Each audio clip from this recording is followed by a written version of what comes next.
नमस्कार, आप सभी प्रशिक्षुओं का Sai college of teachers training ओनामा के इस ऑनलाइन क्लास में स्वागत है। आज के क्लास में हम बात करेंगे डीएलएड प्रथम वर्ष के F11 के यूनिट 3 के अंतर्गत परफॉर्मेंस आर्ट के बारे में। परफॉर्मेंस आर्ट यानी कि प्रदर्शन कला। इस यूनिट के अंतर्गत हम पिछले वीडियो में बात कर रहे थे वाचन एवं बोलना के बारे में, जिसमें हमने चर्चा किया था modes of speech and importance of education for it के 8 टॉपिक को 8 यूनिट को हमने डिस्कस कर लिया था। और इस क्लास में हम बात करेंगे इनकी विवेचना के बारे में, जिन मैंने 8 बिंदुओं पर पिछले वीडियो में बात किया था, इसकी हम विवेचना आज की क्लास में करेंगे। यदि आप पार्ट 1 इस वीडियो का पहला भाग नहीं देखे हैं तो पहले वो भाग देख लीजिए, उसके बाद इसको देखिएगा, नहीं तो ये टॉपिक आपको स्पष्ट समझ में नहीं आएगा। तो पहले वाचन एवं बोलना का आप पार्ट 1 देख लीजिए, उसके उपरांत ये वीडियो देखिएगा। चलिए हम इस क्लास को शुरू करते हैं। और मैंने जिन 8 बिंदुओं पर इस वीडियो के पार्ट 1 में बात किया था, पार्ट 2 में इसकी हम विवेचना को समझते हैं। जिन मैंने 8 टॉपिकों पर बात किया, यदि इन सबको हम पढ़ते हैं, इस पर हम विवेचना करते हैं, तो हमें पता चलता है कि बालक के अनुभव एवं उसकी आवाज में अंतर संबंध होता है। यानी कि आप कह सकते हैं जब इन 8 बिंदुओं पर गौर करेंगे, 8 बिंदुओं पर बात करेंगे, तो एक चीज आप बेहतर तरीके से समझ सकते हैं, और वो ये है कि उसकी आवाज में, यानी कि उसकी साउंड में, उसके बोलने में, उसके वाचन में और उसके अंतर संबंध में, यानी उसके मन की भावना में, उसके हृदय में जो बातें हैं उसमें कोई अंतर हमें दिखाई नहीं देता। दोनों में अंतर संबंध हमें मालूम चलता है। वह अपनी आवाज को अपने अनुभव के समान ही समायोजित करता है। यानी कि आप कह सकते हैं कि उसके हृदय में जो भावना होती है, जो बातें होती है, वही बातें वो कहता है, वही आवाज, यानी कि उसी बातों के द्वारा वो प्रस्तुतिकरण करता है। अपनी आवाज के माध्यम से वो उन्हीं अनुभवों को अभिव्यक्त करता है। इस समायोजन की प्रक्रिया द्वारा बालक अपने अनुभवों का स्पष्ट रूप से वर्णन करने में समर्थ होता है। आवाज के आधार पर ही छात्रों की मनोदशा की ज्ञान प्राप्त किया जा सकता है। यहाँ पर आप क्या कर सकते हैं, बच्चों की जो आवाज होती है, यानी कि जो बोलने की उनकी शैली है, जो उनके बोलने का प्रकार है, उस प्रकार को आप अनुभव करके, उस आवाज को सुन करके आप क्या कर सकते हैं, बालक की मनोदशा क्या है, बालक की मनोदशा को आप समझ सकते हैं। बालक कितना ज्ञानी है, बालक कितना जानता है, इसके बारे में आप सब चीजें आसानी से समझ सकते हैं। सामान्य रूप से कक्ष यानी कि क्लासरूम की भाषा जो है, भाषा एवं साक्षरता अधिगम कार्य में समानता पाई जाती है। कोई भी बालक अपने परिवार में जिन शब्दों का प्रयोग करता है, उनमें से कुछ शब्द प्रमाणिक एवं मानक भाषा के भी समीप होते हैं, तथा कुछ शब्द जो है स्थानीय एवं क्षेत्रीय भाषा से प्रभावित होते हैं।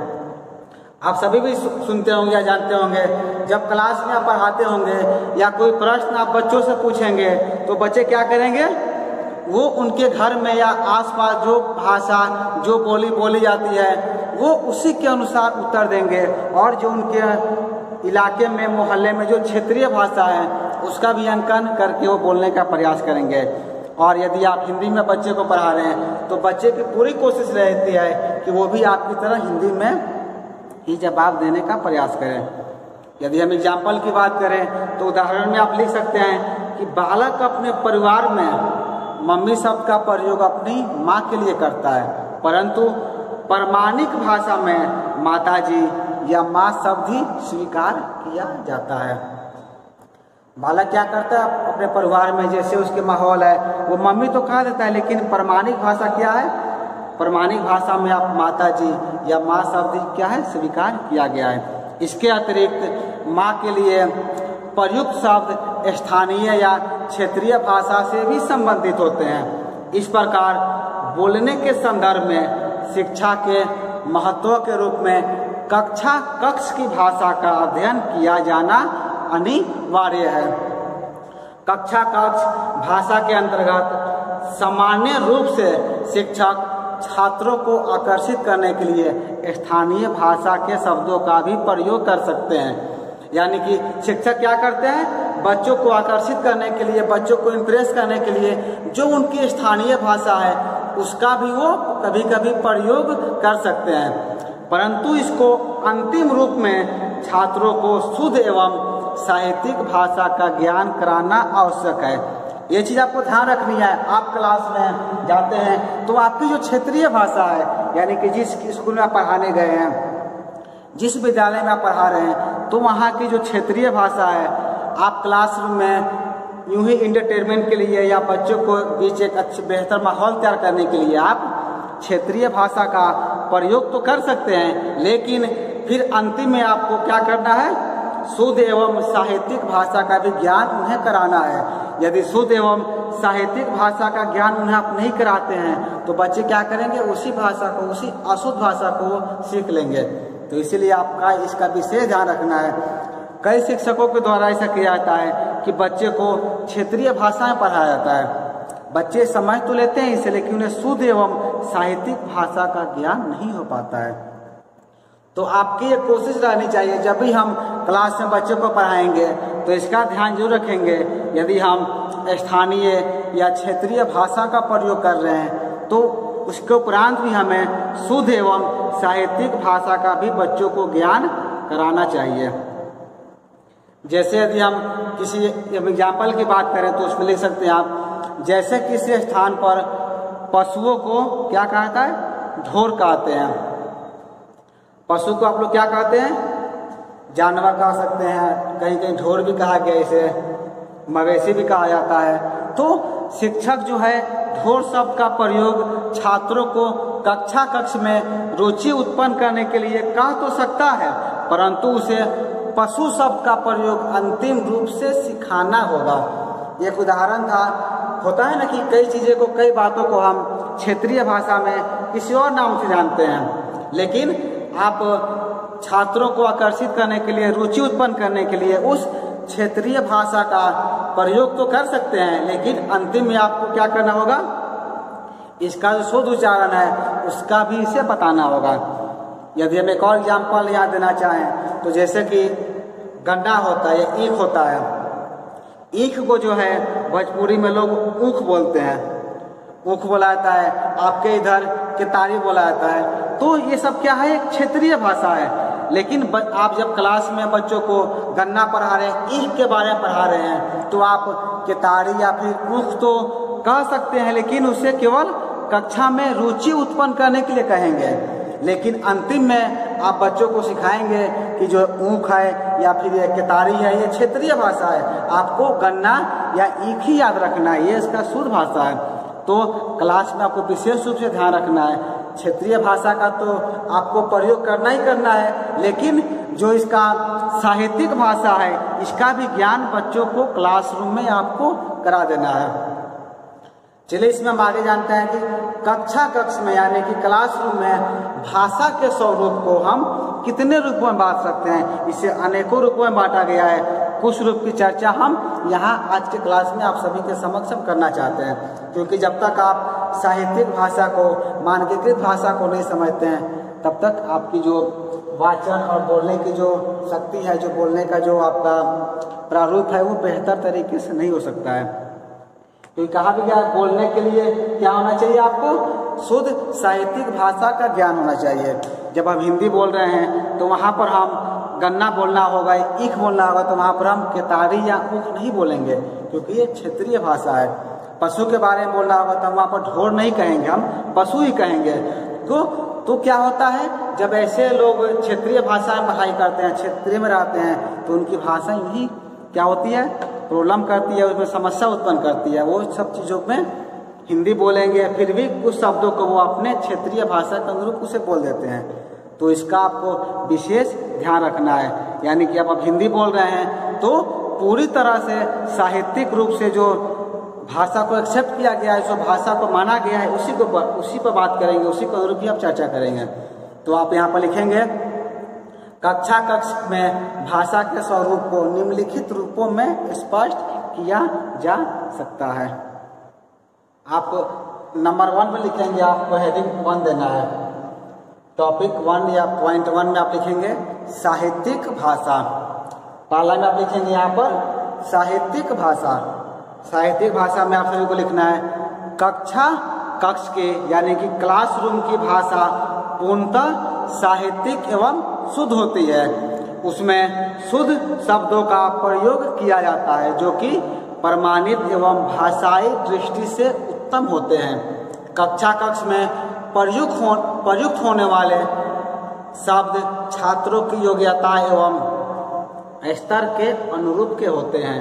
भाषा का पाठ्यक्रम छात्रों की रुचि एवं योग्यता के अनुरूप होता है तथा उसमें साहित्यिक भाषा का प्रयोग किया जाता है। कक्षा की भाषा में सदैव तत्सम शब्दों का प्रयोग किया जाता है। हम क्लास में क्या करेंगे, नंबर 1 में आपको लिखना है, टॉपिक 1 में पॉइंट 1 में साहित्यिक भाषा। जब आप क्लासरूम में कक्षा में बच्चों को पढ़ाएंगे तो आपको इस बात का विशेष ध्यान रखना है कि आप जिस भाषा का प्रयोग करें वो साहित्यिक रूप से शुद्ध होनी चाहिए। आप शुद्ध शब्दों का उच्चारण करेंगे, कहीं भी आपकी भाषा में भाषाई गलतियां नहीं होनी चाहिए, यानी कि क्षेत्रीय भाषा का प्रयोग आपको नहीं करना है। यदि आप समझाने के दरमियान किसी चीज को स्पष्ट करने के लिए क्षेत्रीय भाषा का प्रयोग कर भी लेते हैं तो उसके उपरांत भी आपको जो उसका शुद्ध उच्चारण है, जैसा कि मैंने अभी आपको चर्चा किया था, इसका भी आप प्रयोग जरूर करेंगे। इसके बाद आप नंबर 2 में लिखेंगे, पॉइंट 2 में आपको लिखना है मानकीकृत भाषा। 2 में आप लिखेंगे मानकीकृत भाषा। कक्ष भाषा में उन शब्दों का प्रयोग किया जाता है जो कि भाषाई मानक के अनुरूप होते हैं। जैसे अमरूद को स्थानीय भाषा में आप लोग क्या कहते हैं, जिसे भोजपुरी में उसे रूनी कहा जाता है या फिर अमरूद भी लोग बोलते हैं। तो अमरूद को तो अमरूद जानते ही हैं, लेकिन रूनी भी भोजपुरी भाषा में इसे लोग कहते हैं। तो इसे जो भाषा जो है हम क्या करें, जब क्लास में प्रयोग करेंगे तो हम अमरूद का ही प्रयोग करेंगे, रूनी शब्द का प्रयोग नहीं करेंगे क्योंकि वो क्षेत्रीय भाषा है। तो जब कक्ष में उसे हम क्या कहेंगे, अमरूद ही कहेंगे।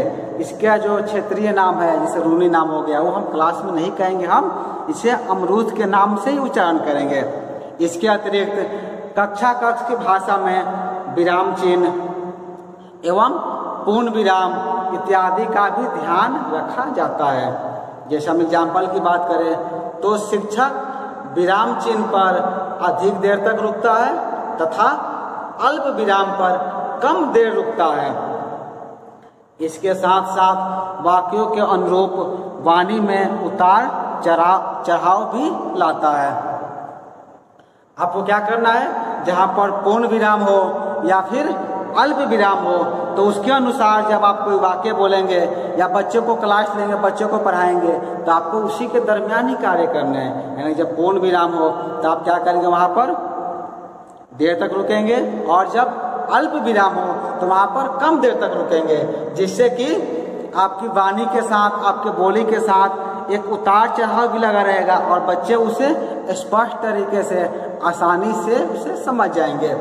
जैसे कि मैंने एग्जाम्पल भी आपको दिया, यदि आप बच्चों को अमरूद के बारे में बता रहे हैं तो अमरूद को चाहे क्षेत्रीय भाषा में कुछ भी कहा जाता है, आपके तरफ कुछ भी कहा जाता हो, जैसे कि मैंने भोजपुरी में कहा कि भोजपुरी में सब लोग रूनी बोलते हैं, तो वो क्षेत्रीय नाम है, लेकिन क्लास में जब आप प्रयोग करेंगे तो उसे आप अमरूद ही कहेंगे, आप उसे क्षेत्रीय नाम से नहीं पुकारेंगे। भले ही आप क्षेत्रीय शिक्षक क्यों ना हो, आपके बच्चे आपके गांव के क्यों नहीं हो, लेकिन जब भी आप क्लास में प्रयोग करेंगे तो उसका जो असली नाम है, जो आपका हिंदी नाम है, उसका ही आप प्रयोग करेंगे। इसके बाद आप लिखेंगे पॉइंट 3 में, 3 नंबर में आपको लिखना है क्रमबद्ध भाषा। 3 में आप लिखेंगे क्रमबद्ध भाषा। कक्ष भाषा जो है क्रमबद्ध रूप में होती है। इसमें एक निश्चित क्रम का अनुसरण किया जाता है। क्रम से आप समझते हैं, जब भी हम किसी भी क्लास में किसी चीज को पढ़ाते हैं, किसी चीज के बारे में कुछ लिखने के लिए कहते हैं, तो उसकी भाषा क्या होती है, क्रमबद्ध होती है, यानी कि सीक्वेंस होती है, उसमें एक हमें निश्चित क्रम देखने को मिलता है।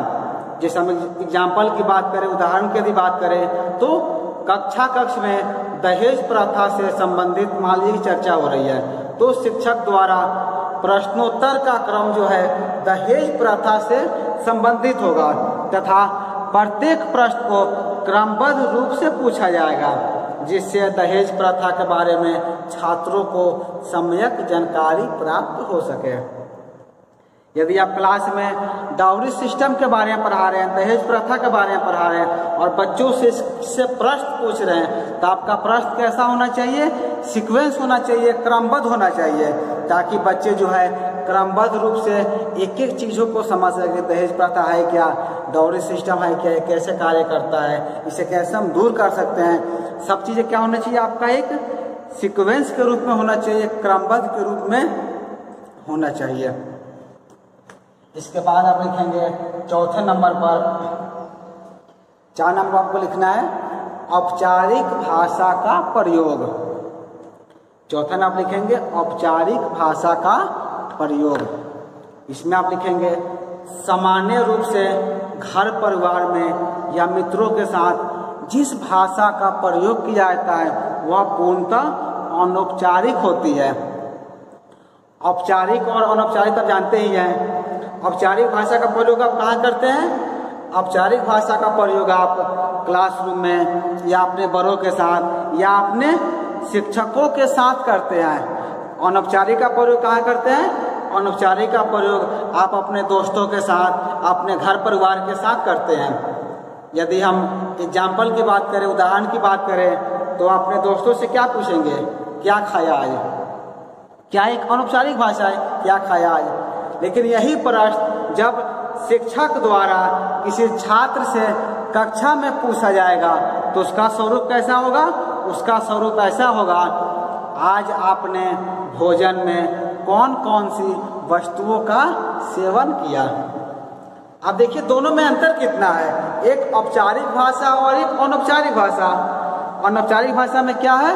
जैसे आप किसी घर वालों से आपको पूछना है या दोस्तों से पूछना है तो आप पूछ सकते हैं कि क्या खाया आज, तुमने क्या खाया, या आज तुमने क्या खाया है। लेकिन यही प्रश्न जब एक शिक्षक किसी छात्र से कक्षा में पूछेगा या आप किसी शिक्षक से कक्षा में पूछेंगे तो आप कैसे पूछेंगे कि आज आपने भोजन में कौन कौन सी वस्तुओं का सेवन किया। यदि हम दोनों प्रश्नों के अर्थ की बात करें, मीनिंग की बात करें, तो दोनों का अर्थ एक ही होगा, परंतु उनकी भाषा में पर्याप्त अंतर होगा। इस प्रकार कक्ष में हमें औपचारिक भाषा का प्रयोग करना चाहिए। इसीलिए क्लासरूम में क्या होता है? औपचारिक भाषा का प्रयोग किया जाता है, अनौपचारिक भाषा का प्रयोग नहीं किया जाता है।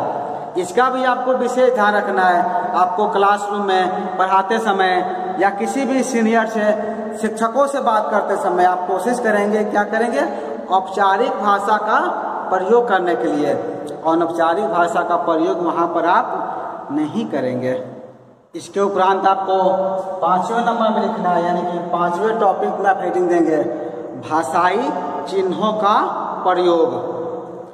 कक्ष में यानी क्लासरूम में जब छात्रों को लेखन का कार्य सिखाया जाता है, यानी उन्हें राइटिंग सिखाई जाती है, तो सामान्य वाक्यों में प्रश्नवाचक वाक्यों के चिन्हों के साथ साथ विस्मयादि बोधक चिन्ह, आज्ञावाचक एवं पश्चाताप प्रकट करने वाले वाक्यों के चिन्हों के बारे में भी बताया जाता है, जिससे छात्र अपने लेखन कार्य में विभिन्न चिन्हों का प्रयोग कर सके तथा भाषा को सरल एवं बोधगम्य बना सके, क्योंकि भाषाई चिन्हों के प्रयोग के ज्ञान का ही प्रभाव का क्या होता है? अर्थ का अनर्थ कर सकता है। यदि आप भाषा में भाषाई चिन्ह का प्रयोग नहीं करते हैं तो क्या हो सकता है? जब कोई उसे पढ़ेगा तो आपने लिखे कुछ और है, वो पढ़ कुछ और लेगा, तो आपका जो अर्थ है वो अर्थ क्या हो जाएगा? अनर्थ हो जाता है। तो इसलिए हमें करना क्या है? जब भी हम किसी भाषा को लिखेंगे, किसी लैंग्वेज को लिखेंगे, तो उसके जो भाषाई चिन्ह है, उसके जो सिंबल है, उन सभी सिंबलों का भी आपको प्रयोग करना सीखना है।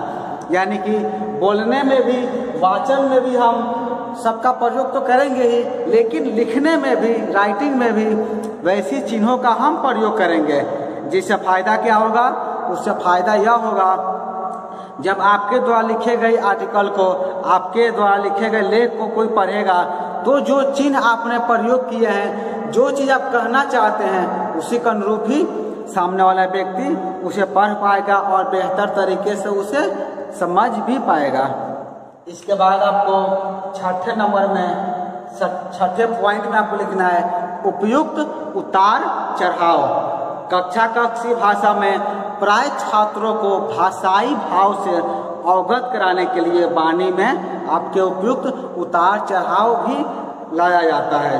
जैसे वीर रस की कविता का पाठ करते समय भाषा का स्वरूप एवं आवाज क्या होनी चाहिए? उच्च होनी चाहिए। इसके विपरीत करुणा के भाव को प्रदर्शित करते समय भाषा का स्वरूप क्या होना चाहिए? आपका आवाज आपकी मंद होनी चाहिए, यानी कि धीरे होनी चाहिए। जैसा कि मैंने पिछले वीडियो में आपको बताया था, जो भी भाव, जो भी कविता हम कहेंगे, यदि आपकी वो वीर रस की कविता है तो आपकी आवाज़ कैसी होनी चाहिए? आपकी आवाज़ उच्च एवं बोल्ड होनी चाहिए। लेकिन उसके विपरीत यदि आप करुण रस के भाव को व्यक्त कर रहे हैं, करुणा को व्यक्त कर रहे हैं, तो करुणा के भाव को व्यक्त करते समय, करुणा के भाव को प्रदर्शित करते समय आपका स्वरूप कैसा होना चाहिए? आपका आवाज़ मंद होना चाहिए, यानी कि आपकी आवाज़ धीरे होनी चाहिए। तो इन दो प्रकार की भाषाओं में अंतर करते हुए शिक्षक छात्रों को भाषाई भावगत विषय से अवगत कराने का प्रयास कर सकते हैं। ये जो दो भाव है, जो उतार चढ़ाव होता है आपकी भाषा में, ये भी आपके भाषा ज्ञान में इंक्लूड होना चाहिए, शामिल होना चाहिए। यानी कि जो चीज़ें आप प्रस्तुतिकरण कर रहे हैं, जिस कविता का, जिस कहानी का आप प्रस्तुतिकरण कर रहे हैं, जिस बातों को आप बता रहे हैं, वो क्या होना चाहिए? अपने भाव के अनुसार ही आपकी आवाज़ भी उसी तरह से होनी चाहिए। कि यदि वो वीर रस की कविता है तो आपकी आवाज़ बोल्ड होनी चाहिए, और वो कविता करुण रस की है, करुणा के रस से परिपूर्ण है, तो आपकी आवाज़ धीरे होनी चाहिए, स्लो होनी चाहिए, करुण होनी चाहिए। इसके बाद आप लिखेंगे 7वें नंबर में, 7 नंबर पॉइंट में आपको हेडिंग देना है उचित वाक्यों का प्रयोग। 7 में आपको लिखना है उचित वाक्यों का प्रयोग। सामान्य भाषा या घर परिवार की भाषा में जो है आधे अधूरे वाक्यों को प्रयोग करके हम उनके उत्तर प्राप्त करने का प्रयास करते हैं। हम क्या करते हैं, जैसे कि मैंने आपको पिछले बताया था कि क्या होता है, 2 तरह की भाषा होती है। कौन कौन सी भाषा आपकी होती है? एक होती है आपकी भाषा औपचारिक और अनौपचारिक। तो ये जो 2 भाषाएं हैं, औपचारिक और अनौपचारिक, तो इसका प्रयोग हमें क्या करना चाहिए? हमें हर जगह औपचारिक भाषा का प्रयोग करना चाहिए। अनौपचारिक भाषा का प्रयोग आप अपने घर परिवार में या अपने दोस्तों के साथ तो करते ही हैं, इसके साथ ही साथ आप आधे अधूरे वाक्यों का प्रयोग करके भी आप अपना उत्तर जानने का प्रयास कर लेते हैं। जैसे यदि हम कुछ उदाहरण की बात करें, एग्जाम्पल की बात करें, तो आप पूछ सकते हैं कब आए। जैसे आपने कहा, किसी आपने पूछा कब आए, तो आप उत्तर दे सकते हैं कल। यानी कि इस प्रक्रिया को जो है कक्षा कक्ष में शिक्षक द्वारा पूछने का स्वरूप भिन्न होगा और अलग स्वरूप होगा। यानी कि यही प्रश्न जो है यदि शिक्षक पूछेंगे तो क्या पूछेंगे? वो इस तरह पूछ सकते हैं कि आप मथुरा से कब आए या आप पटना से कब आए। ये आपका पूरा वाक्य हुआ, तो आप उत्तर भी देंगे मैं मथुरा से कल आया या मैं पटना से कल आया। दोनों वाक्यों में कार्य एक ही प्रकार के से संपन्न हो रहा है, परंतु भाषाई दृष्टि से दोनों में विशेष अंतर पाया जाता है। जैसे कि आपने देखा, हमें उचित वाक्यों का प्रयोग करना है। जब भी क्लास में प्रयोग करेंगे तो आधे अधूरे वाक्यों का प्रयोग नहीं करना है और ना ही आधे अधूरे आंसर देना है। जैसे कि कब आए तो उसने कहा दिया कल, ये क्या आधा अधूरा वाक्य है। पूरा क्या होगा कि आप पटना से कब आए या आप मथुरा से कब आए, तो इसका उत्तर आप दे सकते हैं मैं मथुरा से कल आया या मैं पटना से कल आया। तो दोनों वाक्यों में हमने देखा कि एक ही प्रकार का कार्य संपन्न हो रहा है, परंतु भाषाई दृष्टि से दोनों में विशेष अंतर पाया जाता है। इसके बाद आप 8वें नंबर में लिखेंगे, 8वें नंबर पॉइंट में आपको हेडिंग देना है लोकोक्ति एवं मुहावरों का प्रयोग। लोकोक्तियाँ आप जानते होंगे, लोकोक्तियाँ मुहावरों का प्रयोग भी आप अपने कक्षा कक्ष में बातों के दरमियान कर सकते हैं। एक कक्षा कक्ष की भाषा में जो है अनिवार्य रूप से भाषाई प्रभावशीलता के लिए लोकोक्ति एवं मुहावरों का प्रयोग किया जाता है, जो कि भाषा को रुचिपूर्ण एवं प्रभावी बनाता है। जैसे कि मुहावरे की बात करें तो आप लोगों ने भी सुना होगा, नाच न जाने आंगन टेढ़ा, या ऊंट के मुंह में जीरा, एवं ना 9 मन तेल होगा और ना राधा नाचेगी इत्यादि। तो ये सब क्या है, एक मुहावरे हैं जो कि हम विशेष परिस्थिति में कहीं भी कर सकते हैं। जैसे मान लीजिए यदि उदाहरण की बात करें तो एक छात्र कक्षा में परीक्षा में कम अंक आने के लिए कॉपी के कागज, प्रश्न पत्र के स्वरूप एवं पेन को उत्तरदायी बताता है। आप सही बताते होंगे, यदि आपके परीक्षा में कम नंबर आते हैं तो आप क्या कहते हैं, ये कहते हैं कि प्रश्न पत्र जो है बहुत हार्ड पूछा गया था, या प्रश्न सिलेबस से नहीं था, या मेरा पेन उस समय काम नहीं कर रहा था, तो मेरा तबीयत खराब था। कई तरह के बहाना करते हैं। तो ऐसे उद्देश्य में शिक्षक उनसे कहता है कि नाच न जाने आंगन टेढ़ा। तो इस प्रकार के हम अनेक मुहावरों का प्रयोग करके शिक्षक अपनी बात या निर्देश को छात्र तक पहुंचाने का प्रयास करते हैं। नाचना जाने आंगन टेढ़ा का अर्थ क्या हुआ, यानी कि यदि आपको नाचने का ज्ञान रहेगा, यदि आपको डांस का ज्ञान रहेगा, यदि आप पढ़े रहेंगे तो प्रश्न पत्र कैसा भी आए आप अपना प्रदर्शन बेहतर करेंगे। तो छात्र पढ़ते नहीं है और जब परीक्षा में कम नंबर आते हैं तो दोष किसको देते हैं, प्रश्न पत्र को दोष देते हैं, कॉपी को दोष देते हैं, अपने पेन को दोष देते हैं। उसी तरह यदि डांस किसी को नहीं आता है तो वो उस प्लेस को दोष देता है कि ये आंगन टेढ़ा है, इसलिए हम यहाँ पर डांस नहीं कर पाएंगे। तो आप क्या कर सकते हैं, बातचीत के दौरान लोकोक्तियाँ एवं मुहावरों का प्रयोग भी क्लासरूम में अपनी बातों को छात्रों तक पहुंचाने के लिए कर सकते हैं। इसके बाद आप लिखेंगे, आपको जो है 9 नंबर पॉइंट लिखना, आप लिखेंगे 9 नंबर पॉइंट में लिख देंगे उद्देश्यपूर्ण भाषा। इसमें आपको लिखना है कक्षा कक्ष की भाषा एक निश्चित भाषा उद्देश्य को ध्यान में रखकर प्रस्तुत की जाती है।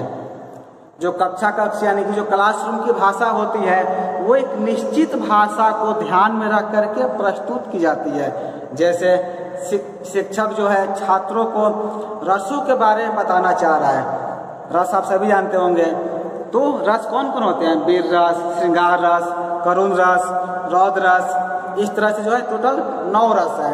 आप सभी जानते होंगे रसों की संख्या कितनी है, 9 है। आपको याद रखें 9 रस होते हैं। तो यदि छात्र जो है रसों के बारे में बताना चाहे तो क्या करेगा, वो वीर रस के बारे में बताएगा, श्रृंगार रस, करुण रस, रौद्र रस को स्पष्ट करने के लिए भाषा का प्रयोग पृथक पृथक रूप से करेगा, जिससे छात्रों को रसों का पूर्ण ज्ञान संभव हो सके। इस प्रकार प्रत्येक कक्षा कक्ष में भाषाई क्रियाकलाप को एक निश्चित उद्देश्य की पूर्ति के लिए भी संपन्न किया जाता है। उसके बाद आप लिखेंगे 10 नंबर में, जो कि आज के क्लास का ये अंतिम टॉपिक है, अंतिम पॉइंट है। 10 में आप लिखेंगे सार्थक भाषा, यानी कि वाचन और बोलना का जो है ये 10 नंबर जो आपका अंतिम पॉइंट है। इसमें आपको लिखना है सार्थक भाषा।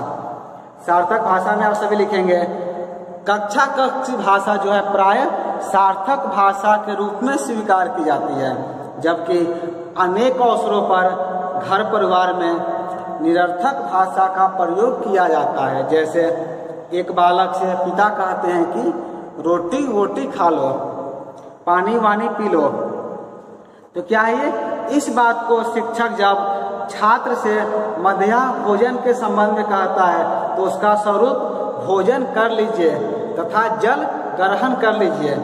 इस प्रकार कक्षा कक्ष की भाषा जो है सार्थक रूप से प्रयुक्त होती है, जबकि अन्य स्थानों पर भाषा में निरर्थक शब्द भी दृष्टि गोचर होते हैं। यह बहुत ही ज्यादा महत्वपूर्ण है। 10 नंबर पॉइंट जो है सार्थक भाषा का हमें प्रयोग करना है।